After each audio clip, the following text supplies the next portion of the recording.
Chers amis, ça m'étonnerait qu'on fasse ce live-là aujourd'hui parce que malheureusement, il y a des travaux dans l'immeuble. Il y a des travaux dans l'immeuble, ça risque d'être très indigeste de vous faire ce live. Et ensuite, je suis en train de tester un nouveau mode de diffusion via StreamYard, StreamYard option un peu supérieure, on va dire, pour pouvoir faire des lives simultanément sur plusieurs plateformes. Et là, j'ai choisi, ça m'a été imposé, hein, ma page Facebook et puis la page YouTube. Donc, je vais un peu sur YouTube, là, voir est-ce que le live est d'ailleurs. Ben oui, on dirait que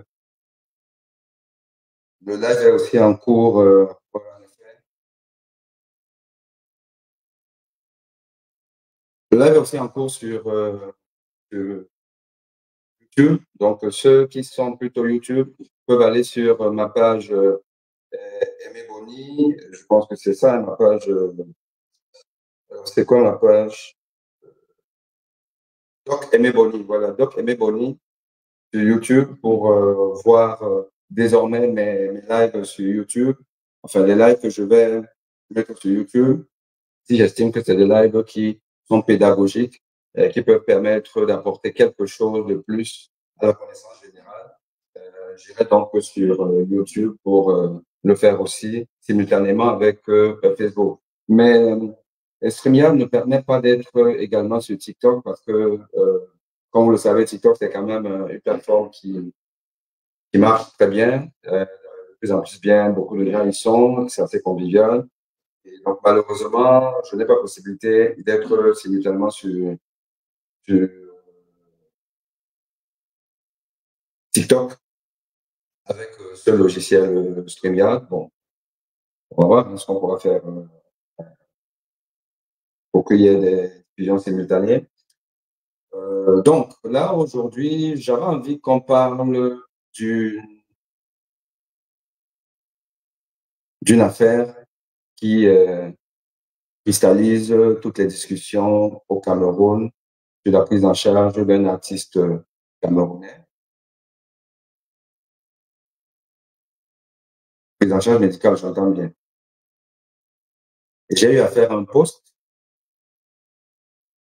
J'ai fait un post qui a suscité beaucoup de polémiques. Beaucoup de polémiques. Bon, ma page, ça n'est pas très fréquentée, elle n'est pas prisée. Donc, les gens, ils vont rapidement. Mais là, je suis à plus de 1000 commentaires. Plus de 1000 commentaires. Malheureusement, je pense qu'avec les bruits que vous entendez là, le bruit des travaux, ça risque d'être compliqué aujourd'hui. Donc, on va essayer, on va un peu continuer. Mais vous me dites, hein, essayez quand même d'envoyer quelques messages si jamais vous pensez que c'est très indigeste avec ces bruits.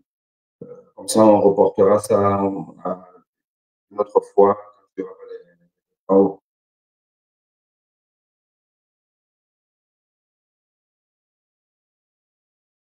Donc, j'attends vos commentaires, j'attends quelques commentaires. Laissez-moi des petits commentaires pour dire si, en fait, on peut continuer, on peut y aller, ou alors on remet ça une autre fois. Mais je voudrais faire vraiment un petit direct pour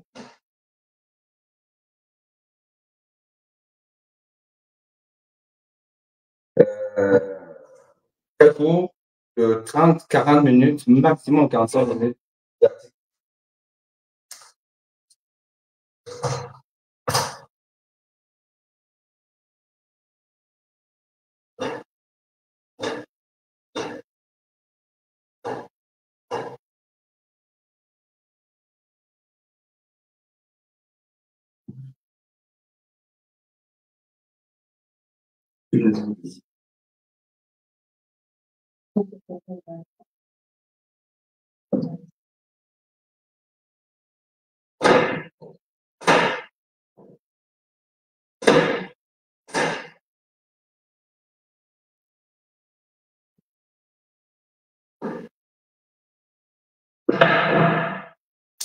Donc, on va peut-être essayer de continuer. Alors, Peggy Romuald, ce que j'ai retenu de votre poste, c'est que chacun va choquer son pourcentage une place.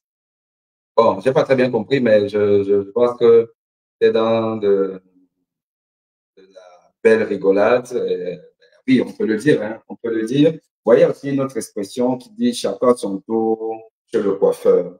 Ou encore, les gens vont vous dire, euh, on ne tire pas sur l'ambulance. Oui, on ne tire pas sur l'ambulance. Alors, nous allons discuter justement de la question de savoir, est-ce que Aimé Boni, en tant qu'individu, en tant qu'un être humain, et Aimé Boni, en tant que médecin, a-t-il tiré sur l'ambulance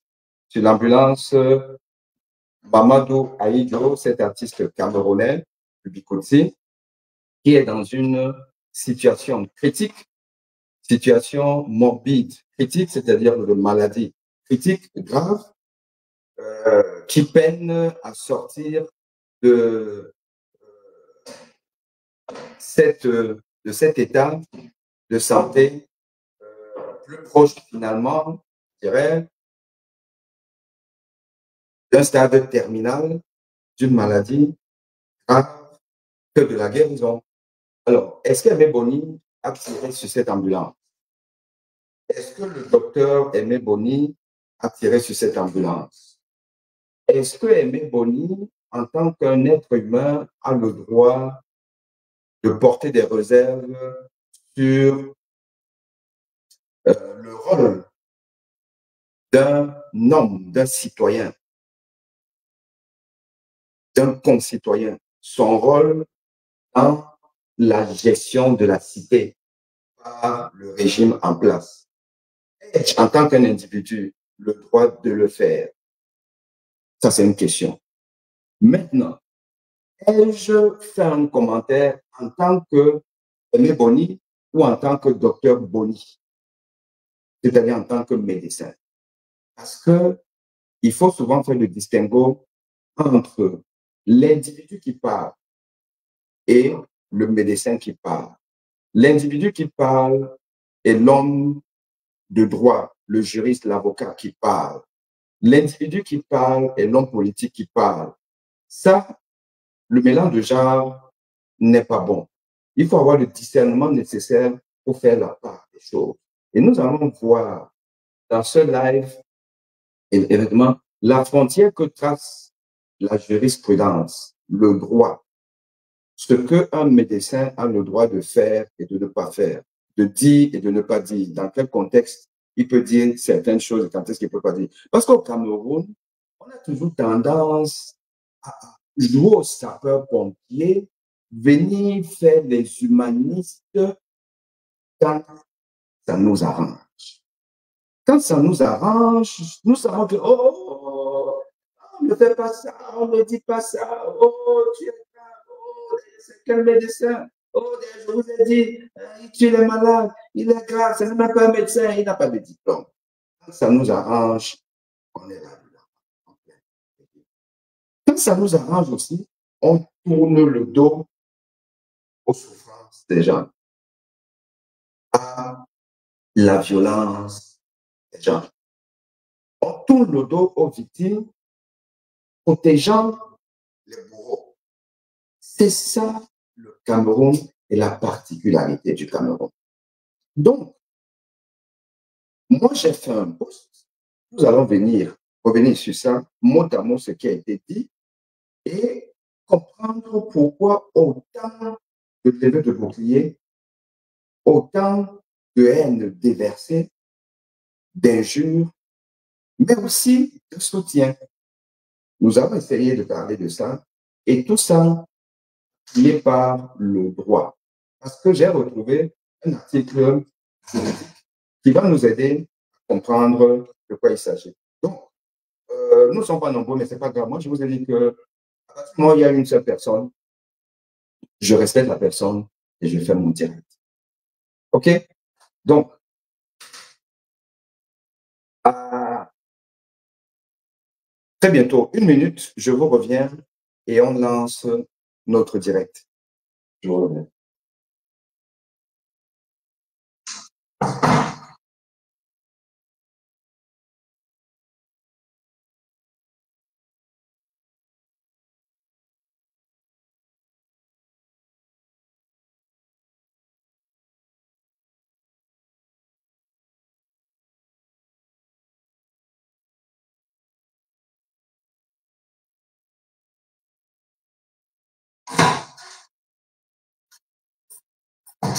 Alors, je vous disais, on lance le direct, mais on lance le direct. On est dans le direct déjà. On est dans le direct.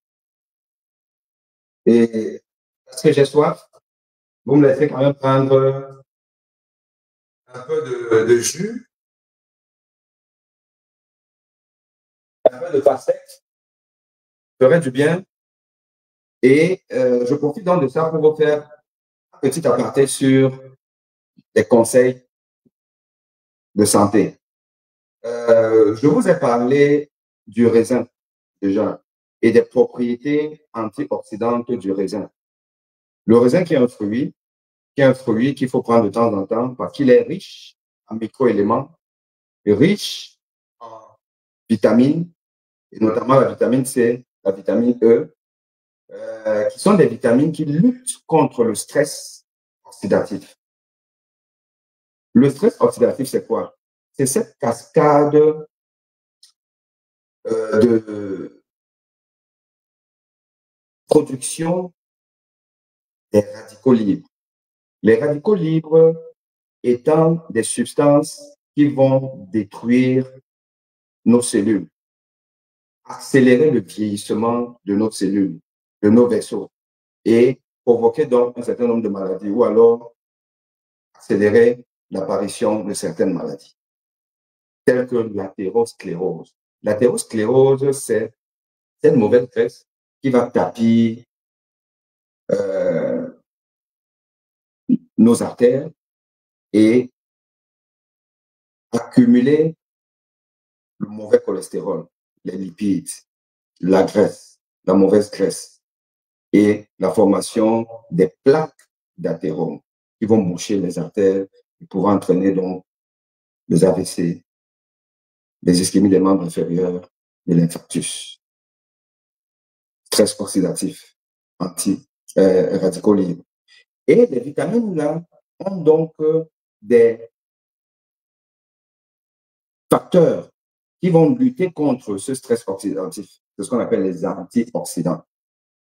Donc, tous les produits qui sont riches en antioxydants sont bons pour la santé, dont le raisin, dont le poivron. Je vous ai parlé aussi du poivron et je vous ai parlé du poivron vert, jaune, rouge, en sachant qu'on part du moins utile sur le plan nutritif, le vert, le jaune et puis le rouge. Donc, si vous pouvez, idéalement, quand vous partez au marché, s'il y en a, et si votre bourse le permet, prenez davantage le poivron jaune ou le poivron rouge. Je ne sais pas si j'ai du poivron ici.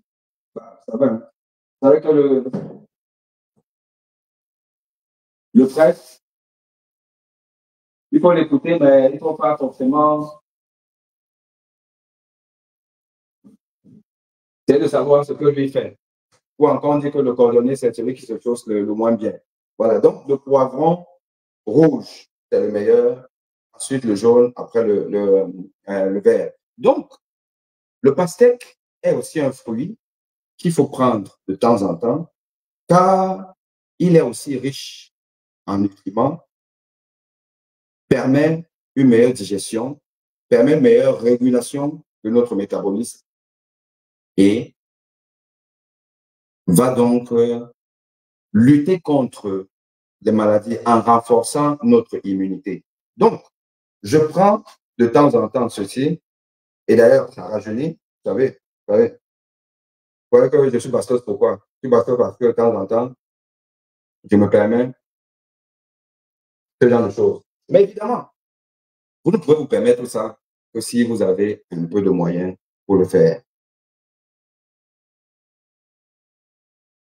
Et vous n'avez des moyens pour le faire que si vous êtes dans un état qui met l'individu au centre de toutes ces politiques de développement. Pour pouvoir donner à chaque individu le minimum vital en termes de SMIC, minimum vital, et en vous assurant une couverture santé, en plus d'une éducation vous permettant d'être instruit, d'avoir le discernement nécessaire. Mais quand on n'a pas ça, quand on est obligé de racoler, on est obligé d'être dépendant du hasard,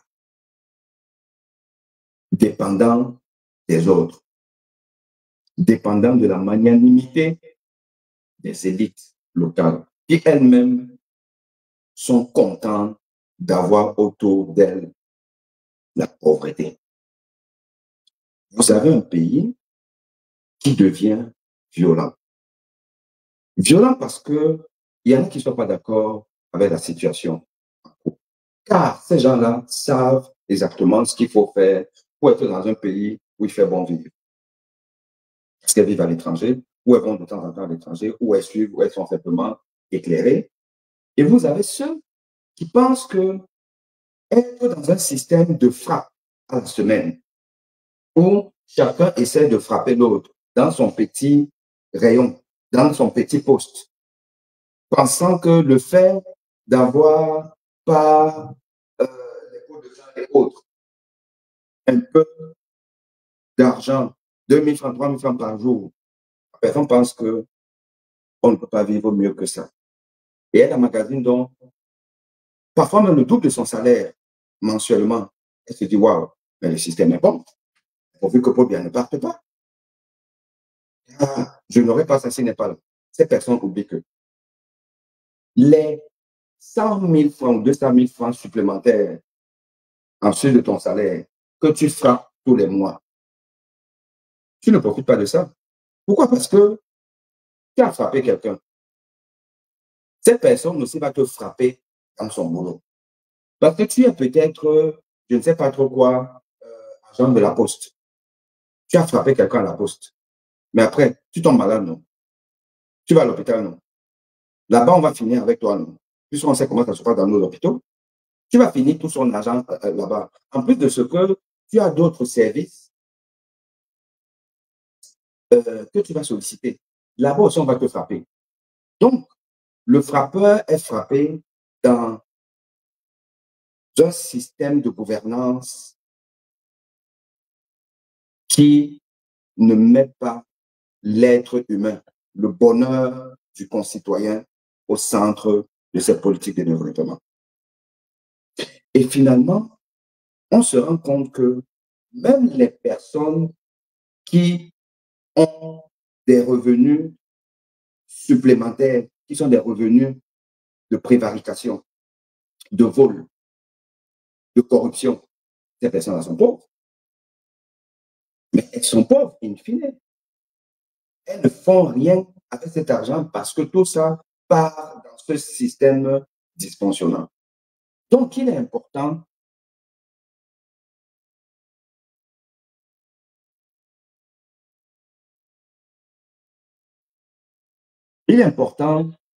de sensibiliser le peuple.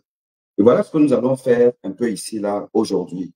Et donc, je vais d'ailleurs lire les quelques messages que je vois là déjà.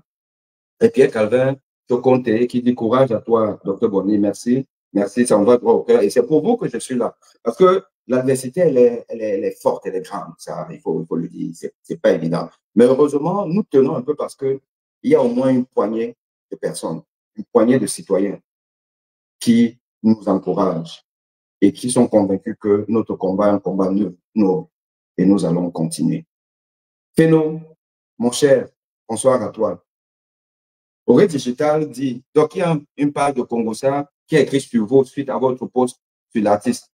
Il vous insulte et vous traite de mauvais médecin. Un médecin ne peut pas être insensible à la douleur de l'autre. Les Camerounais ont un trop gros problème.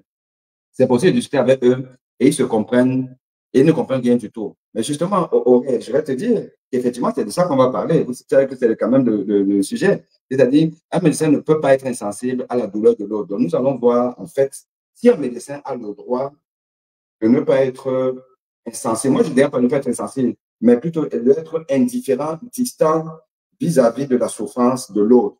Est-ce qu'un médecin peut ne pas soigner un malade? Est-ce qu'un médecin a le droit de dire tel malade, je ne le soigne pas? A-t-il ce droit? Est-ce que le droit qui régit la profession médicale, ce qu'on appelle le code de déontologie médicale, autorise un médecin de refuser des soins à un malade? Nous allons voir ça tout de suite et nous démarrons donc enfin, le clou de notre sujet, de notre thème, par effectivement le poste en question. Le poste en question, le voici. C'est ça le poste. Je crois que vous l'avez tous vu, où j'ai repris sur une des nombreuses pages Facebook que nous traitons tous les jours, j'ai repris donc cette image. Donc, je ne l'ai pas inventée, ce n'est pas moi qui ai filmé. Voilà, c'est des photos qui se baladent dans tous les réseaux sociaux. D'ailleurs, il y a même pire. On a vu une vidéo, on va peut-être la commenter tout à l'heure, bien une autre fois. Donc, c'est vraiment dans un sujet purement médical. Il y a une vidéo où on voit Aïdjo Mamadou en train d'être soigné traditionnellement, violemment, de manière très villageoise par un individu avec de la chaleur, de la fumée, un chasse-mouche, je ne sais pas trop quoi, qu'on frappe sur lui et tout. Bon, peut-être que c'est ça la bonne médecine. Peut-être. Et vous connaissez ma position par rapport à la médecine traditionnelle.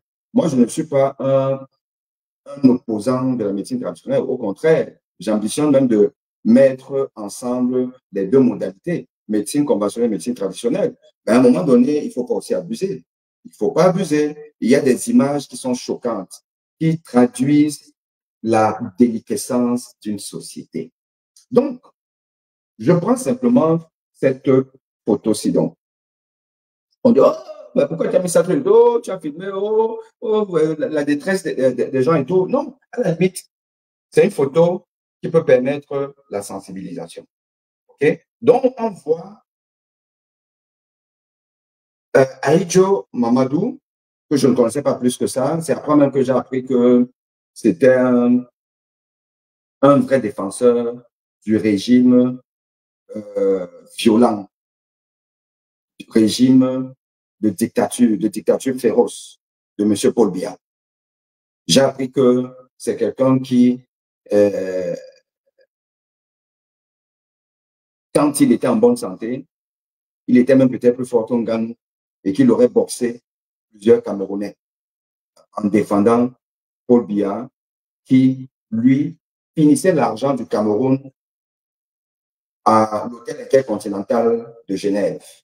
Finissait l'argent du Cameroun, donc finissait son argent lui à Aïdjo Mamadou. Paul Biya finit son argent au point où il ne peut pas être soigné instamment, mais il défendait Paul Biya. Et donc, j'ai fait ce commentaire où je dis, quel que soit mon style et mon empathie, vous allez sauter les champagnes ou sabler les champagnes, le mot que vous voulez, quand mon tour arrivera. Donc, ne comptez pas sur moi pour dire Assia. Quand tu t'invites sur la table de Popol qui est Paul Biya, président du Cameroun, sache que la facture te sera toujours remise à la fin du repas. Quand tu t'invites sur la table à manger de Paul Biya, sache que la facture te sera toujours remise à la fin du repas. Et les exemples Ils sont légion.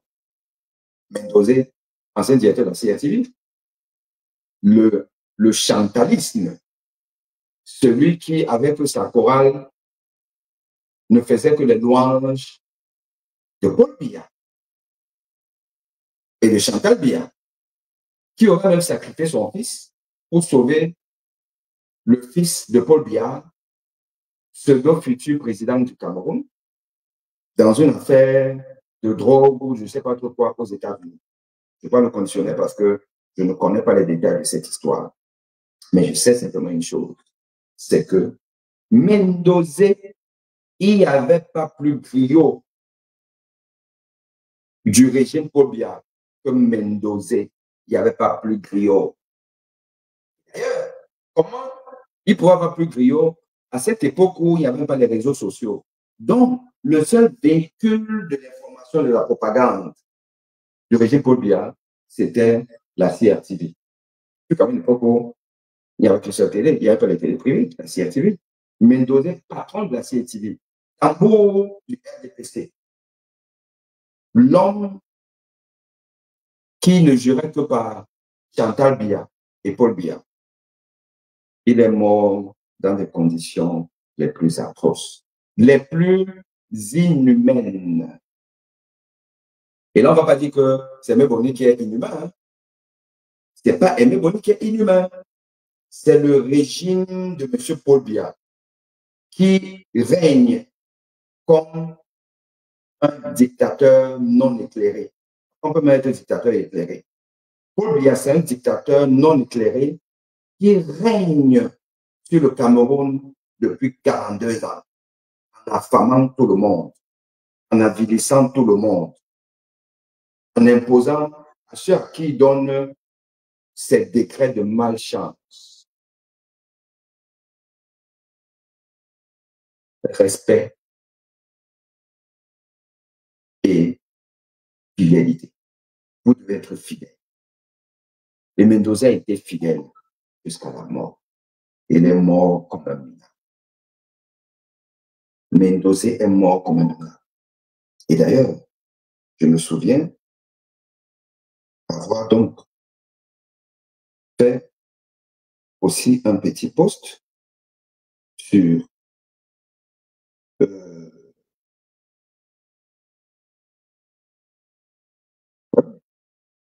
j'ai fait un autre post où je mets en perspective les deux cas.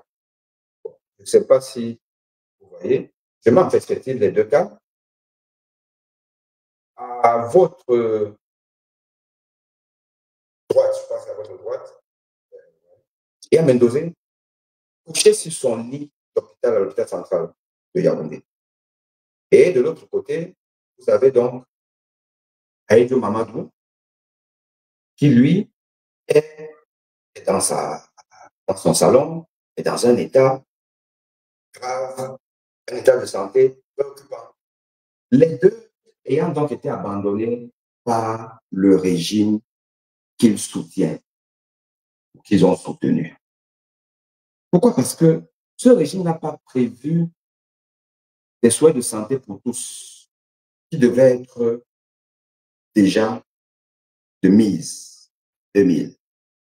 Car en 1979, à la conférence d'Almata, en Union soviétique, l'OMS avait mis en place une politique de développement des soins de santé dans les pays appelés à l'époque les pays sous-développés, pour que chaque citoyen de ces pays puisse être soigné décemment, avoir au moins le minimum. Santé pour tous avant 2000. Combien de pays africains ont atteint ça? Vous imaginez que le Cameroun, pas. Et voilà pourquoi des personnes comme Aïdjo Mamadou, qui n'est pas un opposant, qui est même plutôt un scandinave, en plus un artiste, incapable d'être soigné, un pays incapable de mettre en place la couverture santé universelle, mais les milliards sont dépensés. Et il a donc tenu un rôle important, un rôle que le journaliste burkinabé Norbert Zongo avait défini comme la compromission dans une société, avec plusieurs strates, plusieurs volets. La compromission des intellectuels. Et un artiste est un intellectuel. Donc, on va la compromission des leaders d'opinion. Des gens qui donnent à une dictature un contour humain, qui donnent une définition idéologique à une imposture.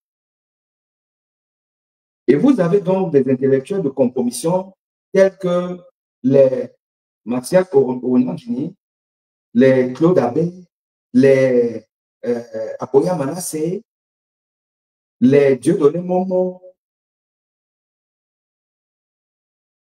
les professeurs Koyok, j'en passe. Mais vous avez aussi des artistes qui sont des intellectuels, des leaders d'opinion de compromission, qui ont décidé de jouer la carte RDPC et d'un régime qui tue tout le monde et qui le tue eux-mêmes. Et cet artiste-là fait donc partie de ceux à cause de qui le peuple camerounais se meurt. Le délit d'opinion est une règle au Cameroun. On vous permet de bavarder, mais pas de parler. Ceux qui parlent, qui ont des messages forts, des messages qui peuvent ébranler le régime, sont zigouillés, comme Martinez Oro, comme Ola Bébé, comme Monseigneur Bala, et j'en passe, ou sont contraints à l'exil, ou d'ailleurs, l'avant d'exil ne sont pas forcément en sécurité. Voilà le régime de Paul Biya. Un régime qui a ôté toute humanité chaque citoyen camerounais. Ou dans ton quotidien de tous les jours, tu es obligé de te compromettre. Un travail que tu dois faire, tu le fais à 30% de tes capacités parce que tu n'as pas les moyens de mieux faire. Et tu mens ton interlocuteur, l'usager, qui ne sait pas que tu ne fais pas bien. Tu es obligé de mentir, de faire de la fémania. Ça, c'est vrai dans le domaine médical. Ou dans les hôpitaux publics du Cameroun. Dans les hôpitaux publics du Cameroun, les meilleurs médecins réalisent 30% de leur capacité. Je me répète et j'insiste. Les meilleurs médecins au Cameroun, dans les hôpitaux publics, quel que soit l'hôpital, même le meilleur hôpital public du Cameroun, le médecin réalise 30% de ses capacités. Pourquoi? Parce que le régime de Paul Biya a décidé de faire dans la médiocrité. Les équipements sont vieillots, ne sont pas entretenus, ne sont pas de dernière au pluriel génération, c'est-à-dire pas forcément la dernière génération, mais l'une des dernières générations. Non, au Cameroun, ça n'existe pas. Il n'y a pas de financement de la formation médicale continue. Donc, un médecin sorti de sa formation, qui rentre au Cameroun, 5 ans, 10 ans après, il ne s'est pas recyclé. Il n'a pas les moyens pour partir dans des conférences internationales. Il n'a pas les moyens pour partir faire des stages pratiques dans les hôpitaux pour apprendre les dernières évolutions dans un domaine technique particulier. Or, il le faut. Et donc, 10 ans après, ce médecin reste avec ses connaissances d'il y a 10 ans, alors que la médecine a évolué. Et vous ne le savez même pas. Mais Paul Biya sait ça. Paul Biya sait ça. Et c'est pour ça qu'il ne se soigne pas au Cameroun. Il sait que les techniques évoluent tellement qu'il faut se confronter au meilleur. Paul Biya sait ça. Manauda Malachi sait ça. Il sait que ces histoires de CSU, de machin, c'est de la fémania. Ils savent que quand ça va calmer sur vous, si vous leur êtes utile, ils vous évacuent. Si vous ne leur êtes pas utile, ils vous laissent crever, comme Aïdo Mamadou, comme Mamiton, comme Mendozé et les autres. C'est ça, un régime violemment dictatorial. C'est le cas du régime de M. Paul Biya.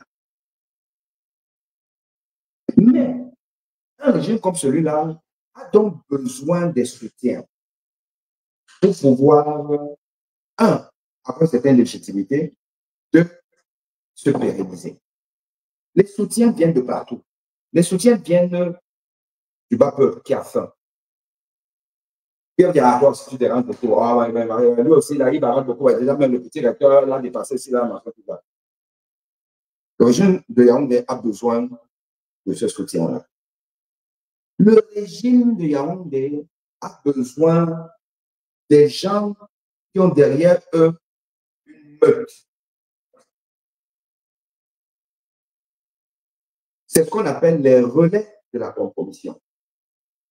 Les leaders d'opinion qui légitiment l'inacceptable. Plusieurs artistes font partie de ce lot, parmi lesquels Aïdjo Mamadou. Et donc, à cause d'Aïdjo Mamadou, moi, je fais partie des victimes de la République. Ceux qui ont été embastillés, ceux qui ont été malmenés, fouettés, ceux qui ont perdu le droit de venir dans leur pays. Parce que vous le savez très bien, j'atterris dans l'aéroport, c'est fini pour moi. Pour avoir fait quoi? Expliquez-moi un peu. Aimé Boni a fait quoi pour qu'il se sente en insécurité dans son pays, où on nous dit que le chef de l'État, c'est un mendiant de la paix, un mendiant de la paix. Hein? Emmanuel Macron. Emmanuel Macron, peux-tu expliquer au peuple camerounais en quoi M. Paul Biya doit justifier que la France que vous représentez ait décidé de faire de lui leur candidat, parce que de toute façon, nous restons dépendants de la France, malheureusement. Pas parce qu'on n'a pas la capacité d'être indépendant, mais c'est parce que nous avons des dirigeants qui sont que des employés de la France. Ils l'ont été depuis la période aujourd'hui et continuent à l'être. Donc, Emmanuel Macron et la France ont décidé de faire du dictateur Paul Biya leur champion pour 2025. Vous avez donc des Camerounais qui cautionnent ça, favorisent ça, entretiennent ça. Et vous nous demandez, nous, quand ils sont en difficulté, et ils sont en difficulté parce que si vous vous invitez sur la table d'un dictateur, sachez que vous allez payer la note à la fin du repas. Et quand le repas est fini et que vous payez la note, on vient me dire, oh, on ne dit pas ça, oh, on ne dit pas sur une ambulance, oh, il y a la situation, on ne peut pas faire ça et tout. Ah bon. Donc, moi, expliquez-moi. quand je fais ce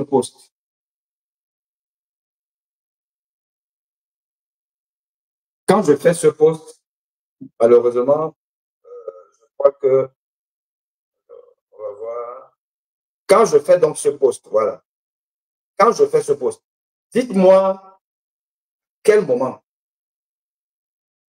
dites-moi à quel moment je le fais en tant que médecin. À quel moment je fais ce poste en tant que médecin? Est-ce le droit d'avoir des opinions qui sont des opinions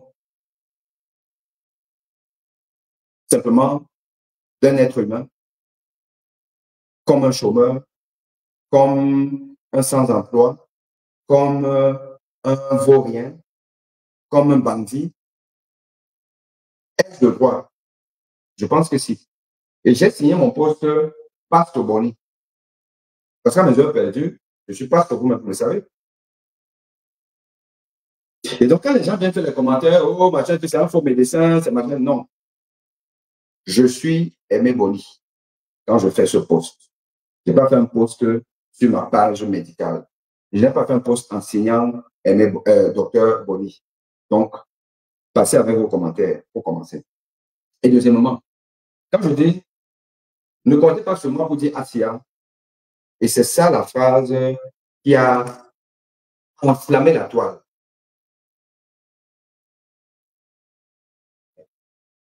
Je ne dis pas Asia, ça veut dire que je ne suis pas dans la compassion. Ai-je le droit, en tant qu'individu, de ne pas être dans la compassion? Oui, parce que c'est un tortionnaire, ou du moins, il est un acteur, un sympathisant, et plus qu'un sympathisant, du régime de torture, et du régime qui m'a torturé, qui a voulu même assassiner. J'ai le droit de ne pas d'être indifférent à ce qui lui arrive. Mais puisque il était indifférent à ce qui m'est arrivé, il a été indifférent. Est-ce que Aïdjo Mamadou, sortez-moi un de ses postes où c'est offusqué que, mais comment on peut ne pas être sensible à la détresse d'un enseignant universitaire qui vient dénoncer la mauvaise formation des étudiants? Là-t-il fait non? Était-il au courant? J'ai envie de dire oui, comme tout Camerounais. Parce que je vais vous étonner, enfin vous étonner, je vais vous raconter une histoire terrible. Je ne savais pas à quel point les gens au Cameroun étaient au courant de la situation. Lors de la CAN, Côte d'Ivoire, j'étais avec des amis dans un restaurant camerounais, un restaurant prisé de la place d'Abidjan. J'étais là-bas et il y avait du monde, des journalistes, des sportifs, il y avait un peu de tout.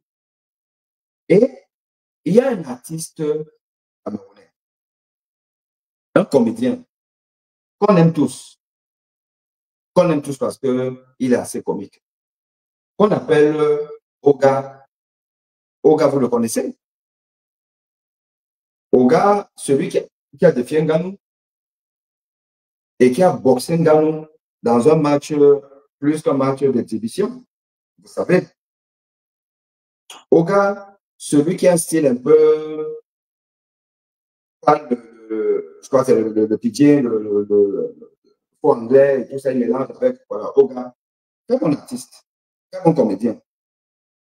Alors, Oga était là ce jour et il prestait. On était assis, il y avait du monde, il parle, il fait des boutades et après, il prononce mon nom. Ben, déjà, j'étais surpris que c'est ce gars qui me connaît, c'est tout. Bonnie, on t'attend à l'aéroport, dès que tu atterris, machin truc. Donc, il était dans son style, dans une boutade, mais une boutade qui a un fond de vérité. Ah, je me rends compte qu'il me connaît. Deux, je me rends compte qu'il connaît mon affaire de dénonciation de la mauvaise formation des étudiants au Cameroun et d'embastillement, tentative d'assassinat. Car quand on vous sert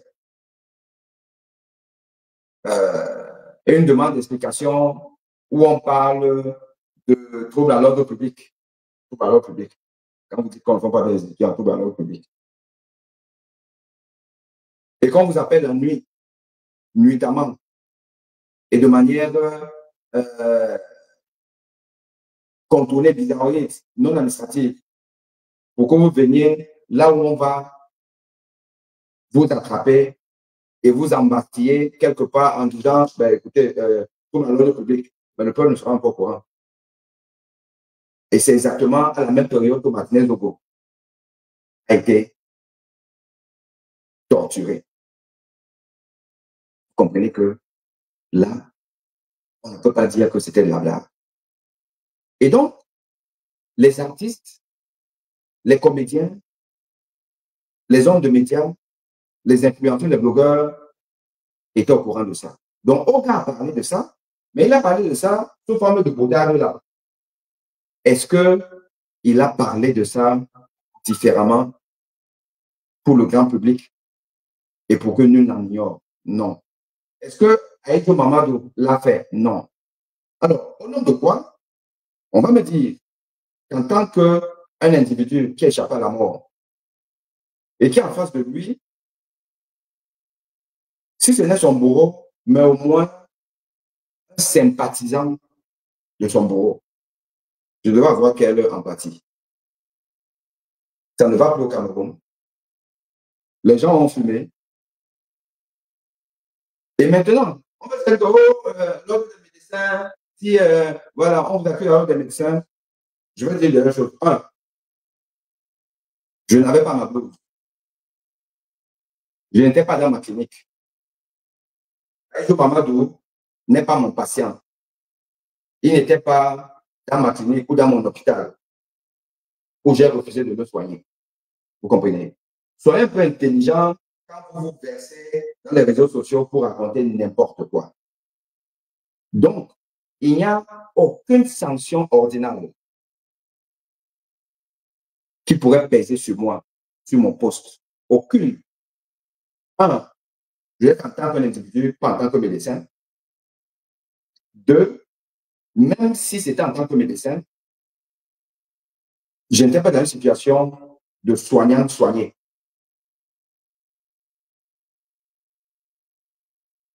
La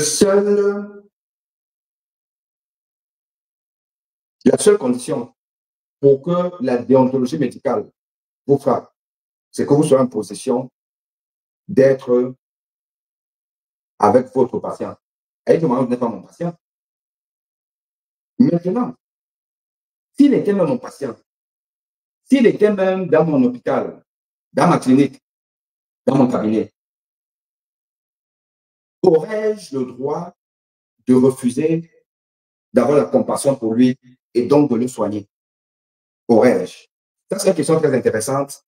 Et nous allons aller, je vais vous dire ça parce que c'est un texte de loi que je vais vous lire.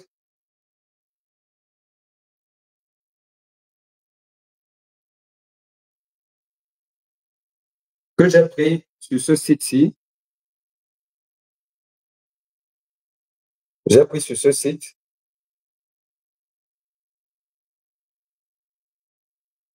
Village Justice.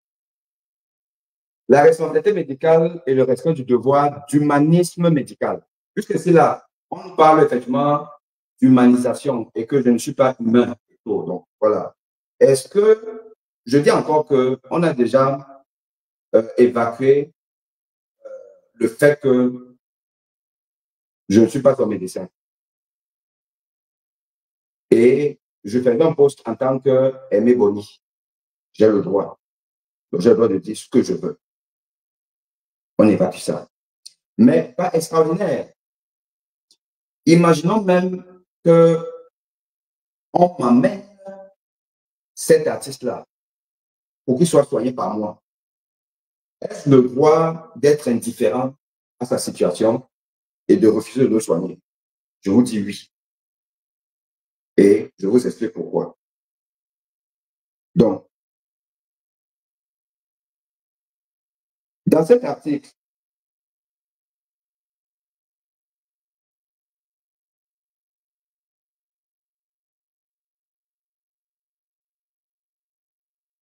on nous dit, de manière générale, la responsabilité du professionnel de santé est une responsabilité pour faute, notamment depuis une loi du 4 mars 2002 relative aux droits des malades et à la qualité du système de santé, dite loi Kouchner. Donc, si on va dire la loi Kouchner, on aura effectivement une réponse à ça. En sachant que tout ce qui est dit ici, là, c'est sous-tendu par le fait que le médecin soigne le malade. Donc, il y a un contrat déontologique entre le soignant et le soigné, ce qui n'est pas le cas dans mon poste. Les fautes pouvant entraîner la responsabilité médicale du médecin ou de l'établissement de santé. Donc, quelles sont les fautes qui peuvent entraîner la responsabilité médicale du médecin? Il y a la responsabilité médicale pour faute technique. La responsabilité médicale du médecin ou de l'établissement de santé est susceptible d'être retenue lorsque le médecin commet une faute technique. Technique, c'est-à-dire qu'il faut que vous soyez en face du malade. Il faut que vous ayez affaire au malade. Comprenez un peu. Celle-ci pouvant être caractérisée dès lors que le praticien a commis une erreur résultant de la méconnaissance des usages et règles scientifiques gouvernant la profession. Celle-ci pouvant être caractérisée dès lors que le praticien a commis une erreur résultant de la méconnaissance des usages et règles scientifiques gouvernant la profession. C'est-à-dire que si vous faites un mauvais diagnostic parce que vous n'avez pas appris justement la démarche diagnostique dans ce cas-là, dans cette pathologie, alors que les choses sont codifiées, il y a les recommandations internationales, il y a les règles et tout, et vous avez enfreint à ça par ignorance ou autre. Donc, il y a une faute médicale. Donc, votre responsabilité sera engagée. Est-ce le cas entre Aïdjo et moi? C'est moi qui le soigne. C'est moi qui l'ai mis dans cet état-là. C'est moi qui ai demandé que les charlatans aillent l'escroquer parce que Chantal Biya ne veut pas s'occuper de lui. Excusez-moi. Hein. En pratique, la faute ou erreur technique est le plus souvent le fait d'une inattention ou d'une imprudence du praticien dans le cadre du traitement. La faute peut également avoir eu lieu pendant le délai concernant la surveillance du patient, après que le traitement lui ait été administré. L'erreur de diagnostic du médecin peut aussi constituer une faute. Par exemple, dans une situation où le manque de discernement du professionnel a fait perdre au malade la chance d'obtenir une amélioration de son état de santé ou d'échapper à une infirmité. Bon, il y a un certain nombre de choses.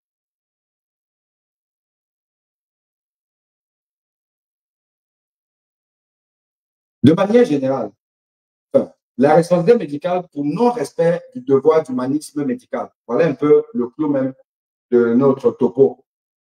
La responsabilité médicale pour non-respect du devoir d'humanisme médical. Alors, c'est quoi le devoir d'humanisme médical? Le devoir d'humanisme médical regroupe plusieurs situations susceptibles d'impliquer le médecin.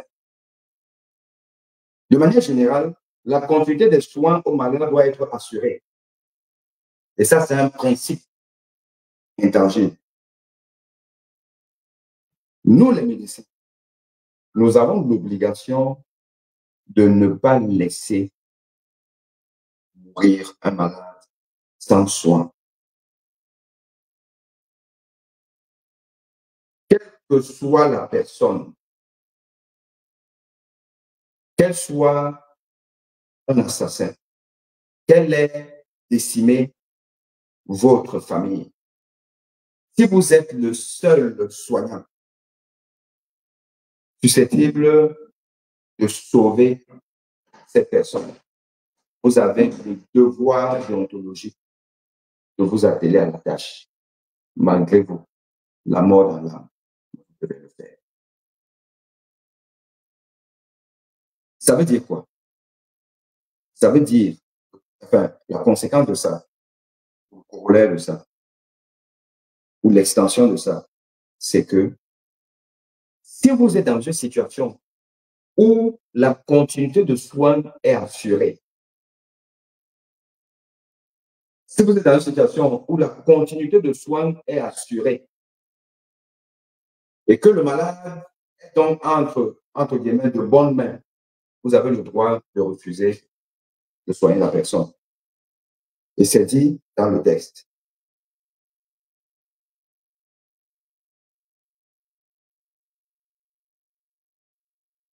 Le médecin ne peut refuser d'appliquer ses soins à un patient que dans la mesure où cela n'empêche pas à la personne malade de bénéficier du traitement dont elle a besoin et que la continuité des soins est assurée. Voilà.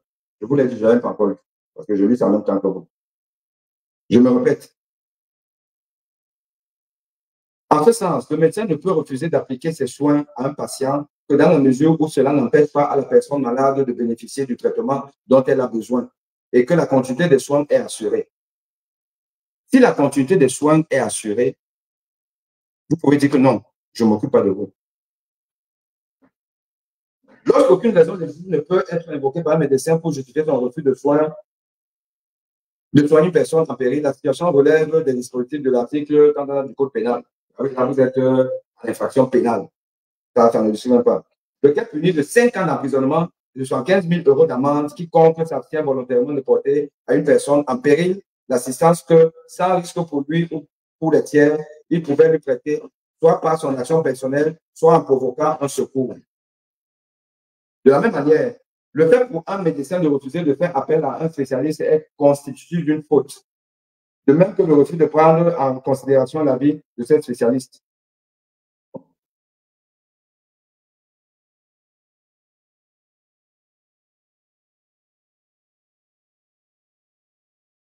Donc, vous comprenez ici que le médecin a le droit d'invoquer une raison personnelle pour dire que non, moi, je ne peux pas m'occuper de vous, mais telle personne, telle personne, telle personne va le faire. C'est prévu. J'ai donc le droit, parce que les internautes ont posé la question, et j'ai envie de vous dire que j'ai le droit de refuser de soigner un compte du régime de Paul Biya. J'ai le droit de refuser de soigner un artiste qui est un Atalakuman de Paul Biya. J'ai ce droit, à condition qu'il y ait une alternative et que je propose à la personne une alternative. J'ai ce droit. Vous imaginez que si nous ne sommes pas dans une situation d'urgence, il y a une consultation lambda, machin, truc et tout, comme une de vos ministres là, une de vos ministres qui balade d'office, partout comme un minable, dans un état normal, dans une situation normale. Ces ministres-là ne peut même pas approcher le Pichichi. Mais comme on est dans un pays ou en Afghanistan, j'ai le droit, si demain elle revient encore, me voir en consultation, je dis que non, je ne veux pas. Je ne veux plus vous voir. J'ai ce droit, à une condition qu'elle ne soit pas dans une situation d'urgence. Parce que si elle est dans une situation d'urgence, si par hasard, en sortant là, même exprès, elle se zigouille, je ne suis pas en prison. Mais si ce n'est pas le cas, qu'elle peut aller voir quelqu'un ailleurs et tout, on lui dit que je ne te veux pas. Et ce sera d'ailleurs le cas si jamais elle ou un autre s'amène à moi. Donc, j'ai le droit de refuser d'être compatissant vis-à-vis de l'artiste Mamadou Aïdo. J'ai le droit, parce que, je ne suis pas son soignant. Je ne suis pas son soignant. Je ne suis pas en position où c'est moi qui peux le sauver. C'est-à-dire au Cameroun, où je ne peux pas mettre mes pieds à cause de son papa. Vous rigolez quoi sur la toile? Vous avez fumé le cœur? Vous n'êtes pas sérieux? Ça ne va pas. À force de vouloir toujours faire ressortir votre tout petit côté humaniste et d'ailleurs qui a géométrie variable. Vous oubliez que vous faites du mal à la société camerounaise que vous affrontez. Parce que toutes les personnes qui ont passé leur vie à enfoncer le Cameroun, dès qu'elles meurent, oh, on ne dit pas sur l'ambulance, oh, c'est le grand philosophe. Joseph Oona, oh, c'est le plus grand juriste du Cameroun, de la planète. Oh, il était très fort. Alors que c'était un jour. Vous avez déjà vu un bon intellectuel qui est membre du RDPC. Un intellectuel respecté par ses pairs dans son domaine à travers le monde, respecté par ses pairs avec le monde, membre du RDPC. Vous connaissez quelqu'un de brillant qui va se soumettre à Paul Biya. Vous avez vu, même dans les archives, un débat de Paul Biya, un débat politique, où Paul Biya débat avec des opposants, des hommes politiques, débat sur le dossier Cameroun. Comment on peut dire que ce monsieur est brillant, qu'il a été brillant, qu'il connaît les dossiers, qu'il maîtrise, machin, tout. Il n'y a pas son temps à dormir, à se reposer, à jouer son go. Un homme qui, dans son domaine, est brillant, ne va pas accepter les décrets de Paul Biya. Je suis désolé. Vous allez me dire ce que vous allez me dire. Le Cameroun ne va pas bien parce que le Cameroun est gouverné par des incompétents. Tous. Tous. On vous dit que agrégé de machin truc là, c'est un faux agrégé. C'est un faux agrégé. Les gens qui ont la valeur ici dehors sont hors du régime, hors du système. Parce que dans ce régime-là, vous n'avez que des totaux.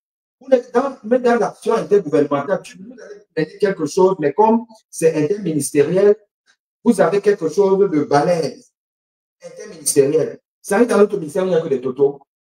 Ça va échouer. Et comment vous pouvez donc rester au gouvernement pendant 1 an, 2 ans, 3 ans, 4 ans, 5 ans, 7 ans, 10 ans? Vous ne démissionnez pas. Alors que rien ne marche. Parce que pour vous dire que mais les choses, c'est les totaux. Comment? Ce n'est pas possible. Je suis désolé, ce n'est pas compliqué. Le Cameroun va mal parce que 99,99% des gens qui disent le Cameroun sont des incompétents. Ils n'auraient leur place dans aucune institution internationale.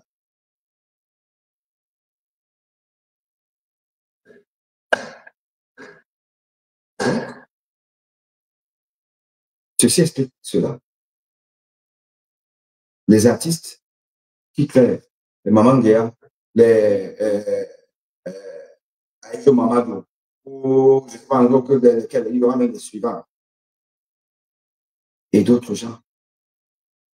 C'est parce que le peuple camerounais ne veut pas se lever comme un seul homme.